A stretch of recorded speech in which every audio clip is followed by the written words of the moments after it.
Hello and welcome to the podcast. We forgot to decide a title. Yeah, Working title podcast. TBD. TBD. Wait for episode 2. It'll have a title by episode 2, dear listeners. Listener. Hi, Gran. Um, so, the idea behind this podcast is that one person has seen the movie before and has loved it, hated it, has a fully formed opinion of it, and the other person has just seen it for the very first time. So Just the keyword. just being the key word. Solongo, you've just seen Solongo. I've just seen the movie. I'd like to welcome our first guest in our first episode, Solongo. So we are totally not filming this like weeks. How long has it been? We would have seen it before I graduated, so a while ago. Okay, so like a month. We're dating this episode. Almost. We don't want to give them a time frame, guys. For our very first episode, we're tackling a movie that is near and dear to my stomach. The Silence of the Lambs.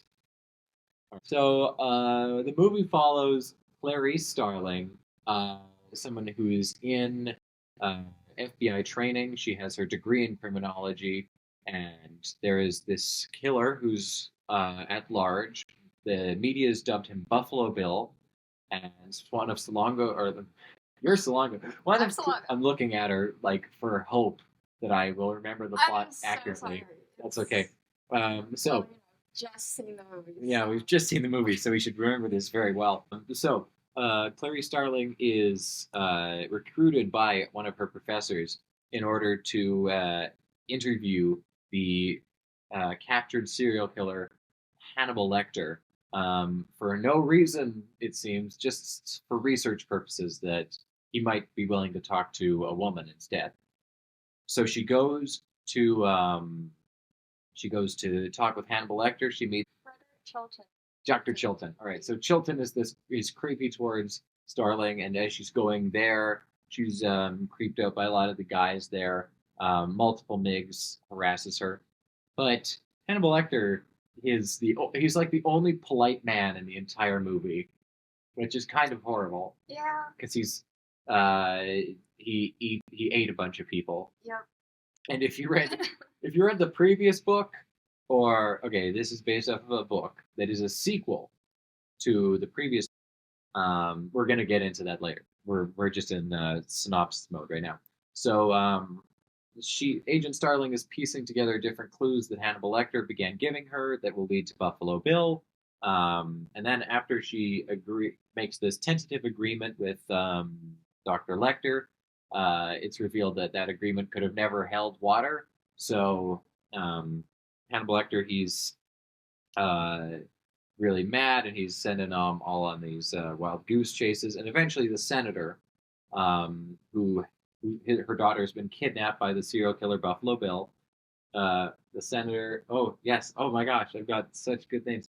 Catherine Martin and Ruth Martin is the senator. So Senator Martin does come to an agreement with Hannibal Lecter, and Lecter gives them information that could lead to Buffalo Bill. And Clarice and Hannibal Lecter meet for one last time before he escapes in what is probably the coolest scene in the movie. And then the FBI is tracking down Buffalo Bill. They think they found him.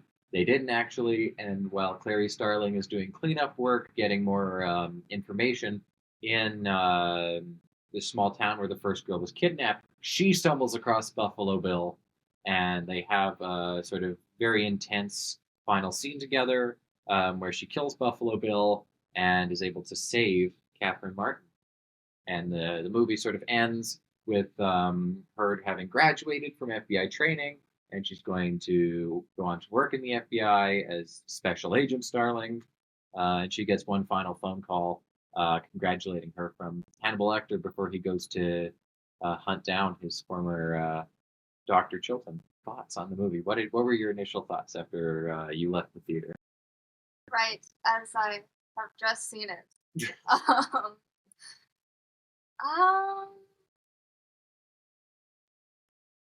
I don't know. I guess they can't see you nodding. I know. I'm just I don't think I have a fully formed opinion on it. After one viewing. Yeah, but that's sort of the point of view, right? Is that you don't have quite the same fully formed opinion. You have more guttural thoughts. So, but what were your? How are you feeling after watching that? Did it? I It was guess a good movie. it was a good movie. It was a It's a good really movie. good movie. It swept the Oscars. It won the Big Five: Best Director, Best Actress, Best Actor, Best Screenplay, and then it won Best Picture. It's the only horror movie that has ever won Best Picture. Like, So it has some high accolades. It has a mass appeal. But do you think that sacrificed some of the scariness of the film? I don't know if I was as scared in the film as sort of anticipating the plot twists, I guess. You were trying to anticipate some of them. Do you think you predicted most of the movie? No, not at all. Not at all. So you were surprised at some parts. What was the big surprise to you that really got you in this one? I would say the escape scene. Yes, with Lecter. Yeah, I remember the first time I watched that when they're like, wait, that's who is this guy in the elevator? That's not Hannibal Lecter. And then he peels the face off in the ambulance. Yeah, that was a very striking scene. That was Um, very incredible. That was just my mind was blown. I watched this movie probably too young. My parents, some nights they'll just be like, Ethan, we're gonna watch this movie. It's time. And it's my brother's lucky enough that he always is there at the same moment. So once I'm old enough, they decide that he's he's 3 years younger, of course. yeah. So he watched Deadpool when he was 3 years younger than me. I probably watched it when I was 50, and so he was about 12 Well, watching Deadpool. wow. Formative years. Yeah, that's a traumatizing movie. That's one that I feel Argo probably hasn't seen. We'll have to bring him on to do that one. Mm. Argo's fun to watch movies with because He's very expressive. he's very expressive and he has questions. I thought about watching Silence of the Lambs with him, but he'd be so confused the whole time. I mean, it's not a movie that explains everything to you right away. You No. definitely need to let it Oh, that's one sort of thing play I out. liked about the film. It doesn't like modern day movies that kind of have to spoon feed the audience everything. Yeah, And this one, it doesn't assume that the audience is dumb. It has the memory of like a 5-year-old. yeah, oh yeah. Even not just so much older movies, but even other movies coming around that time were starting that spoon feed. No, no. Then again, how much tension is there when a main character is in danger? Plot armor. Plot armor, yeah. If it's not in the last 10 minutes of the movie, I don't need to worry about it. Right. Yeah. Back to the topic. Back to the topic. Back to the Silence of the Lambs. They do a lot of well, this is that we're just gonna have to let You're just bringing along the audience for the you're, ride. you're bringing along the audience. Yeah. And that's I think it puts us really in Clarice's eyes. This is the book. I'm not sure if it's from Clarice's perspective, but I believe it is. It's told from her first person, and you really feel like you're watching the movie through her. Yeah. And they don't use narration at all. I feel like this would have been a movie where narration would be just everywhere in it, but it's not. They don't use it at all. They use a lot of clever things to get you into how she's feeling. Like, did you notice everyone in the movie is taller than her? And all of the men are. I think the director specifically casted men above 6 feet tall to tower over. I don't know what's the name. I need. This is Pulling up the IMDb page. Jodie Foster, Right. who is incredible in this role. She wins the Oscar for it. I forgot that. I can't believe I forgot Jodie Foster. She's got one of those names, and I've been thinking about her recently because of we're dating this episode now because of the recent attempted assassination. The last presidential assassination. Did you know that Reagan gets shot? Is because the guy was trying to impress Jodie Foster. Really? He became obsessed with her after he watched her in the movie Taxi, which she was 12 in that movie. Oh. Yeah, or maybe younger even, but she's 10 or 12 years old. This guy begins stalking her, and the FBI actually protects her while he's stalking her. And that's why she agreed to appear in the movie, partially because she'd had such great experience with the FBI. All of the training that you see in the movie, those are actual FBI training camps. Because the movie thought the FBI they thought that the movie would help recruit female agents. Do you feel like you'd like to join the FBI after watching that movie? Well, I don't know how much the movie has an effect on it, but I personally have an interest, I guess, prior to watching, so not sure how much I could That's right. You're planning to go into forensics, right? Yeah, I am hoping to get into a forensic science program. That is exciting. So did you think some of the forensic analysis they do in the film was interesting because of that, or I think it didn't play as much of a part in the movie as some of the other parts. yeah? Although I do, that's it is one of my favorite scenes when Clarice is the only one to notice the moth cocoon right? in the woman's neck. Yeah. That's a really cool scene that shows her attention to detail that that she shares with Hannibal Lecter, and we haven't really got into him, and I think he is sort of the centerpiece of the movie, which is Anthony Hopkins. You know, he's only in 20 minutes of it. He's only on screen for 20 minutes of the movie. Yeah, I feel towards the end of the movie we don't get as much of his character. I remember at one point we were so deeply into the Buffalo Bill. Right. It's there are I think they're in the green and he's like stalking her around. Yes. Yeah. And I go, where's Hannibal Lecter? I remember that and I was like, oh, shoot. It's gonna because when I first watched the movie and I had totally forgotten that he existed at all. I was so enthralled in this intense sort of cat and mouse scene with Buffalo Bill and Clarice that and then she's celebrating at the end, capturing him when he phones her. Oh right. Right. This serial killer escaped and is undoubtedly more dangerous than Buffalo Bill ever was. Because he's a genius, really. He's a doctor, he's a psychiatrist. Most psychiatrists I hope are at least rather intelligent. And he's sort of master manipulator. But it's really that I think their relationship is the heart of the movie. It's the heart, if you can call it that. The heart. The heart. It's the it's really complicated connection there. Yeah, I think that adds to his character, him being a psychologist. He's kind of trying to psychoanalyze Clarice, and like part of their back and forth. And he even like cures her because she can't sleep at night. That's a big thing, especially in the book, is that she always hears the screaming of the lambs. Yeah. No, it's not. No, Silence of the Lambs. I mean, yeah, but the scream. That's yes. Well, Clarice, have the lamb stopped screaming? Yeah, she doesn't answer, but we can assume yes, they did. She's made it, and she's finally she's helped someone. She could save the lamb in the end. That being DB.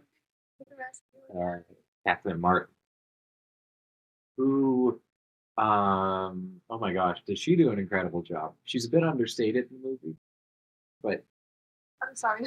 Who was your character? She's the one in the pit. The what? The one in the pit, the Buffalo Bill's actor. Oh, the pit. Yes, you really feel her suffering and understand what she's going through as she's doing this, even though we don't get to see a whole lot of that. She actually got Buffalo Bill's dog into the pit, and then right. Like the movie would have been totally different had she not done that. Yeah. I don't know what would have happened. But something different. Yeah. He might not have had the gun loaded. Actually, that really I think screws up everything for them in the end. Because she gets the dog, and then he goes to grab his gun to kill her, and he loads it, and that's when Clarice goes to the door. So he has now a loaded gun ready to go. Yeah. Yeah, that made things way harder on Clarice. Now that I'm thinking about it. Everything works out in the end, Yeah, though. she gets a dog out of it. Yeah. It's a very cute dog. Cereal.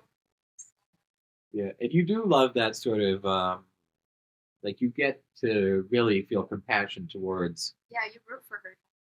her and most of the characters in the movie. I think you feel some level of compassion towards, except for I think Doctor Chilton and Doctor, or not Doctor, and Buffalo Bill, who weirdly Buffalo Bill is a very human character.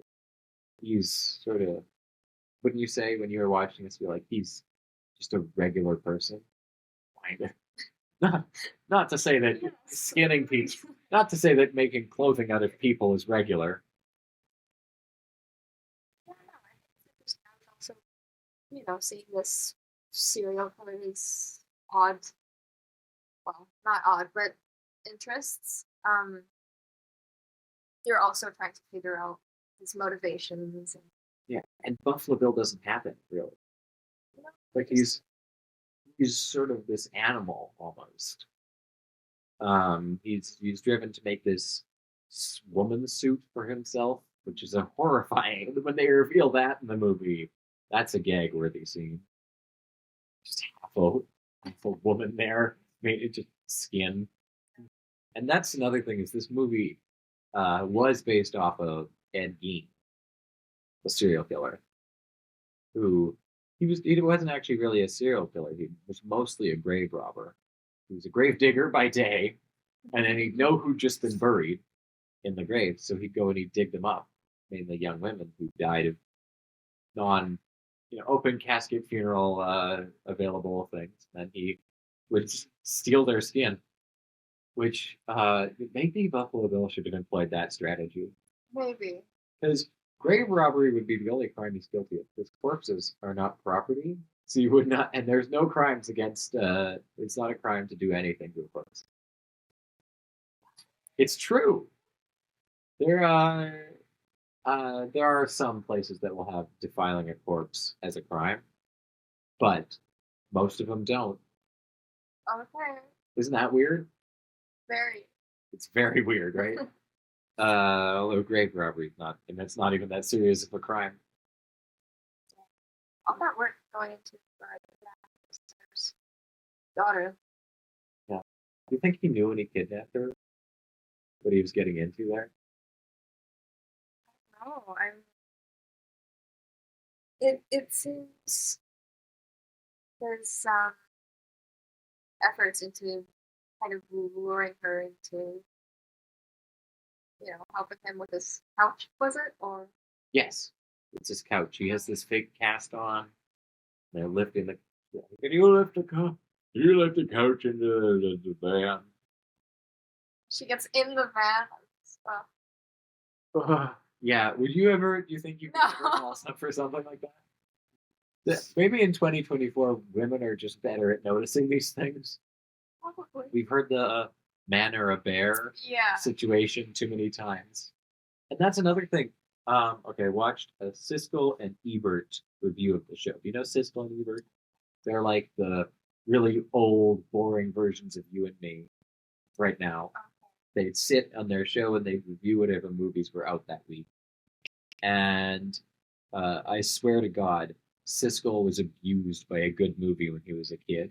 Because he hates all of the movies that I enjoy. And he really did not like The Silence of the Lambs. He says, why are we in 1992 allowing depictions of violence against women in our media? Ebert says, but it's a female story. Like it's clearly about, yeah, it's an empowering story. Did you find this story empowering? Is my question, since you are the woman here. Empowering?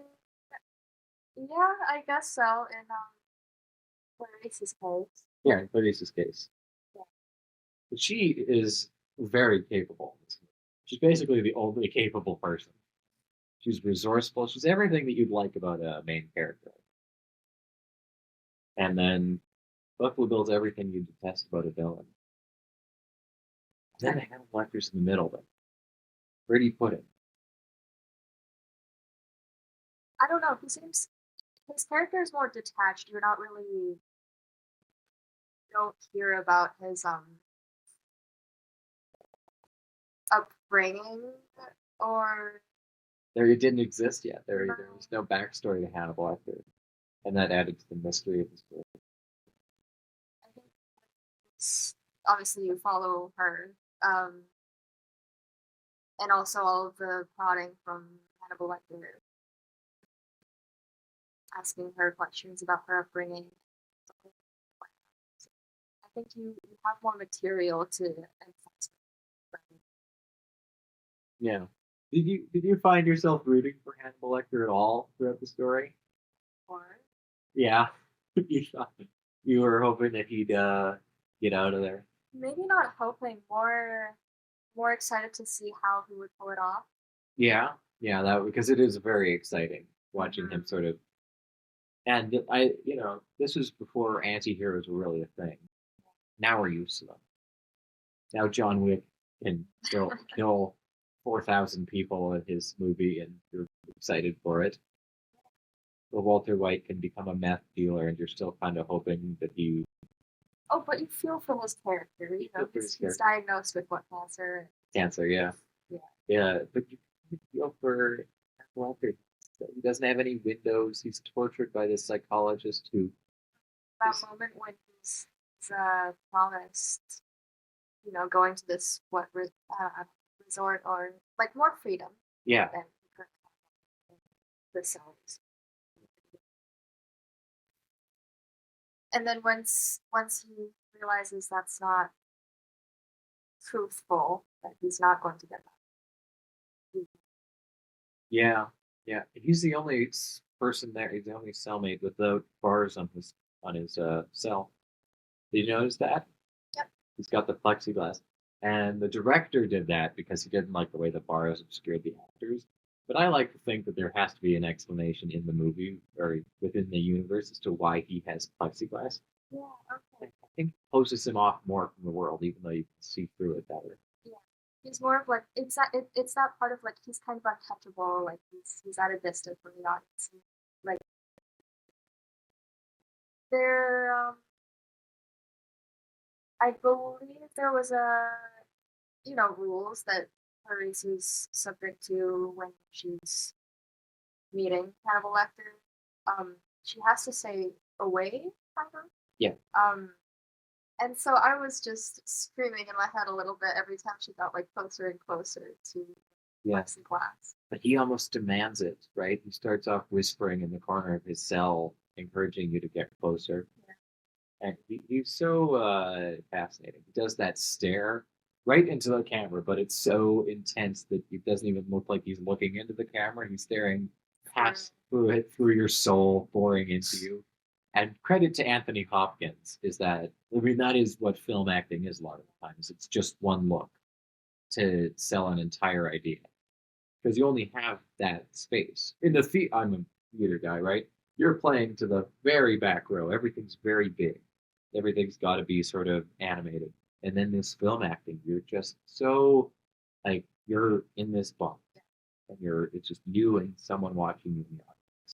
It's very intimate. It's very and Anthony Hopkins does such a good job of that. I think he's the standout performance in this one, along with Jodie Foster, who carries the movie. The supporting cast is very interesting too. Everyone sort of, I think, leaves a bit of an impression on it. Dr. Chilton especially comes to mind. And that's I think part of the horror of this movie is that Jodie Foster's character Clarice is so vulnerable to everything. Yeah. She's very clearly in a man's world. Everyone's a man. Everyone's bigger than her. Everyone's sort of judging her. I think if this movie came out today, people would call it woke. They'd hate it. There'd be a boycott. Maybe, but yeah. Although I don't know, there are different crowds who might be excited, and that I think we do need to mention. This is the villain, Buffalo Bill. I don't think you could. Maybe you could actually do it today. Now we have plenty of depictions of queer characters everywhere, springing up all over the place. Many positive depictions. In 1992, I think it's worse because this is the one transgender character in any Right, and movie. he's a serial killer and all. Yes, although and the movie doesn't do a great job of explaining this because the actor Ted Levine has said um, the way he envisioned Buffalo Bill, he's a straight man whose behavior mocks queer people, and when he's killing people, this is sort of he is a homophobic character. He's a homophobic actor and doing these things. But the movie doesn't really get into that so much. I think the most we get is that Hannibal Lecter says Billy is not a real transgender person. Doesn't say transgender person. It's 1992. No, it'd be a rough time. But yeah, it is problematic. I think that their villain is a transgender character who kills women for their skin, even though it's based off of an actual thing that happened. Every horror movie was based off of that, though. Uh, Psycho, Ed Gein. The Texas Chainsaw Massacre, Ed Gein. Then, of course, The Silence of the Lambs, Ed Gein. I think people are fascinated by this idea that someone would turn humans into clothing. But yeah, no, I think it's not necessary to depict every group, every like minority as positive necessarily, but it's not it's not as if the film's, outright like, oh, taking a political stance on that. It's just that's the character and the audience is left to ponder. And trans people were not politicized in 1992 like they are today. I think the movie, I think it would be simultaneously a little more damaging today, but also maybe more a few years ago, I think, before transgender people became a hot button issue in the media. Thanks, politicians. You really know how to ruin a good thing. What I don't know. All that comes to mind during this topic is like, that whole TikTok debacle with Dylan Mulvaney and yeah, face on yep, based on the beer can. the beer cans. Which yes. I mean, why would anyone care? Part of what I like about the movie is that it exists in a time before it was a political issue. Although there was some pushback at the time from the queer community saying that this movie was a harmful depiction. Yeah, of course, there would. Yeah. I don't think, and now it would be called cancel culture. The woke left trying to cancel this movie, and then of course the alt right would say that it's a woke movie in itself, and we have to cancel it. I don't think this movie is the time capsule of a time where I think I want to be instead. Well, I think both be glad that the film was released when it was. Yeah, because it is a really great movie. It's I think a cultural moment, sort of. Anthony Hopkins, his best actor, win there, and he did win again a few years ago for playing a dementia patient. I haven't seen that one. I need to find someone who's seen it and take them on the podcast. Well, that could be a bonus. Yeah. So, the movie. What would you? I think we need to implement a rating system now. Yes. We need the iconic rating system. How tomatoes. Yeah, tomato. We're gonna do I think we need a different one for every episode. Right. It's thematic. So. How many lambs would I rate this? How many lambs would you rate this out of 10? Solid 9.7 lambs. 9.7 lambs. I think I'd give it a 9.8 beforehand. I would have going into the movie. I would have said 9.8, and then rewatching it with you, It was a fun time. We sat in total silence. This is Solongo's going to appear a lot Oh, on here, but she doesn't talk through the movie. no, I don't. Well, it depends on the movie, but especially for first watch, I like to absorb everything. Argo, we started the Back to the Future episode. This is a preview, dear listeners, of what's to come. We're going to be doing, yeah, we're going to be doing Back to the Future with Argo pretty soon when he gets home from Montreal. So he's so we started that, and he asked who everyone was as we were watching. Who's that? Who's that? Have I seen it before? Does the dog survive? Is this a recording? What's his name? Why is he bald? He asked me why is the principal Why in this is- movie bald, Oh, and I'm like, that's a joke in the movie. Remember back? Have you seen Back to the I Future? have. Yeah. I watched the whole. I don't know how many movies there are, but three. It's a trilogy. It's a trilogy. Huh. Yeah. I felt like there was more. Maybe there are just so many subplots. Did that guy ever have hair? This is the line in the first movie. See, have you ever felt that way though? You've ever looked at someone. The Back to the Future is an interesting one. I might invite you onto that episode. Yes, please. Because it does an interesting thing. That I was thinking of actually while I was watching the Silence of the Lambs. That's if you went back to when your parents were in high school, would you have been friends with them? No. No, you don't No. think so?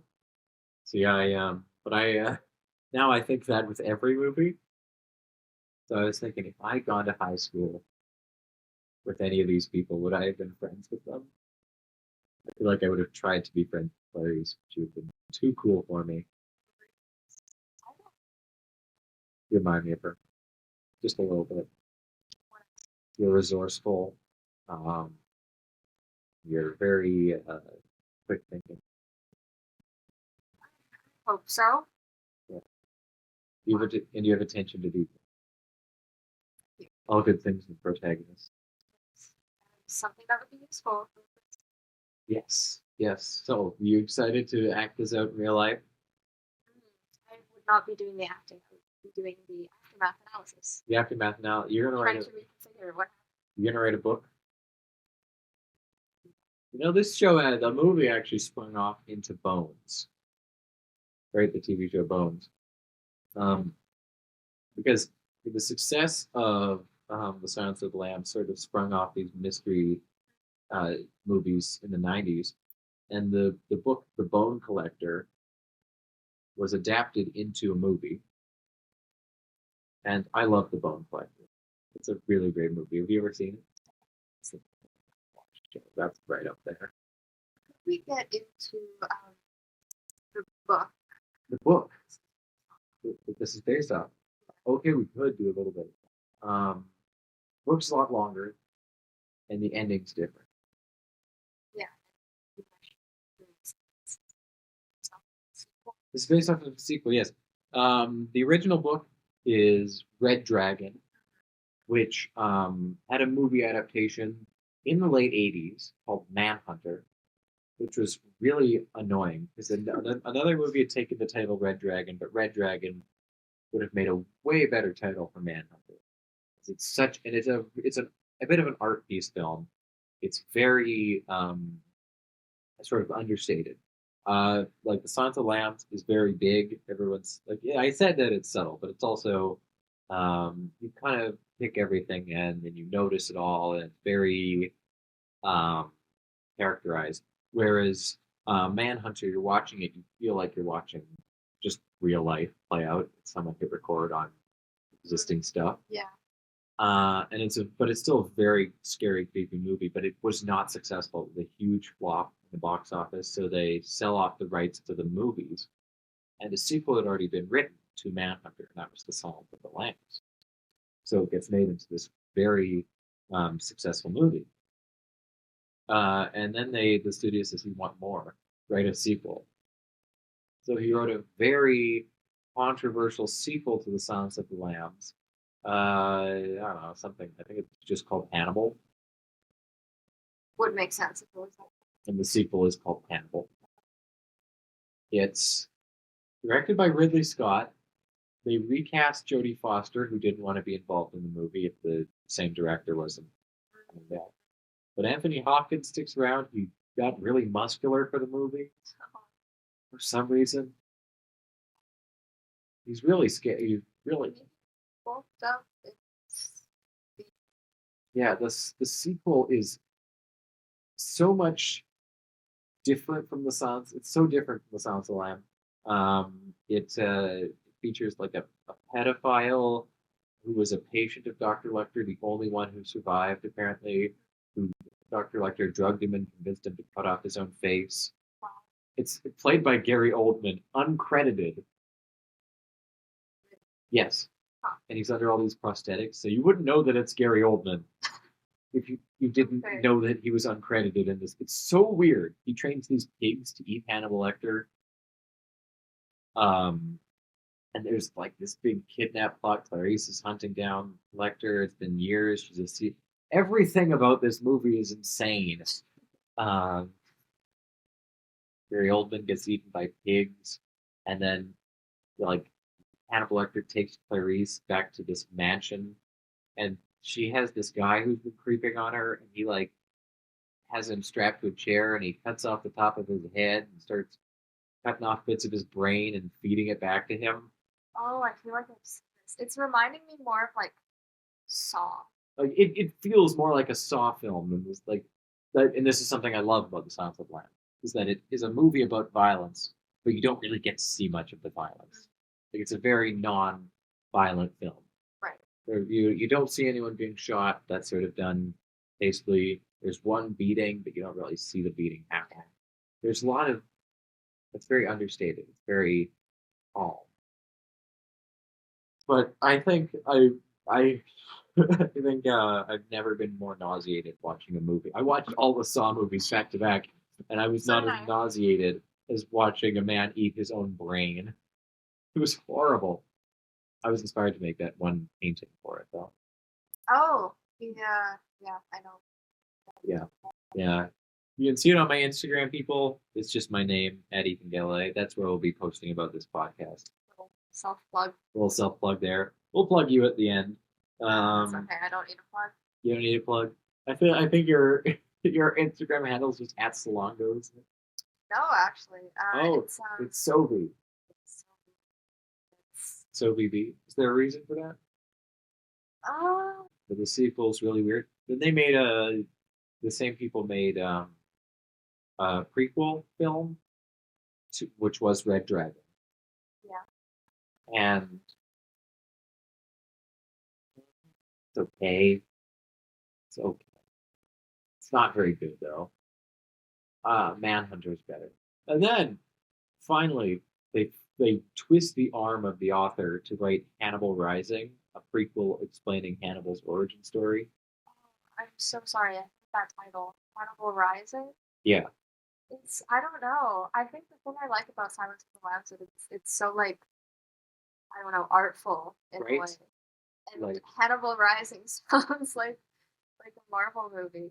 It really does. It's like, here is the origin of Hannibal. Yeah, villain origin story. It's like Joker, but not creative. But like that's part of what I love about the Silence of the Lambs is that you wouldn't even know it's a sequel at all. It's not necessary. It totally works as a standalone. And like the sequels aren't even really canon. Clarice isn't played by the same person. The only actor who's the same as Hannibal Lecter himself. And then they recast him for Hannibal Rising because it takes place in the 40s during World War II. Yeah. Did you know that Hannibal Lecter was made a cannibal after Nazis fed him his sister? Wow. Or something. I haven't seen the movie. I refuse to watch it. It's too patently absurd for my brain. Yeah, so I really like the Silence of the Lambs. I think even watching the sequel, I'm not watching this thinking, "Wow, this is devaluing the first one at all," because they're disconnected so much from each other, and that's I really like the movie. So we've given it 9.7 and a 9.8, so that averages out to about a 9.7. 5. What? Oh, yeah.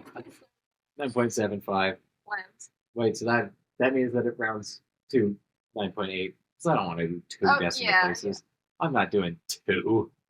Ugh. 1 decimal was a stretch. One Two decimal is a is too stretch. much. You introduced the decimal, and I was like, okay, we might as well. Yeah, I think we've given this a 9.8 lamp lambs out of 10. So next we are going to be doing Moulin Rouge with Jack, and then we'll be doing The Princess Bride with Solongo, me, and Jack. And hopefully Argo will be back in time for us to do Back to the Future. This is our release. These are our first 4 episodes. These are the big ones, people. So then we're gonna leave it there. Do you have any parting thoughts or words or things you'd like to say? Well, thank you for having me on. Oh, yes, thank you for being on. It's lovely to have you, Longo. Yes, we hope to have you back sometime. Yeah, I would love to. I am honored as the first.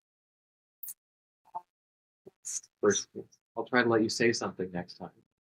Well, I think perhaps if we see the movie beforehand, I'll have more. We'll have more things to it. Yeah, we'll get there. We'll do that. You're naturally more conversive. I'm a yapper. All right. Thank you, podcast listeners. Until next time, I am your host, Ethan Gillay. Keep watching movies.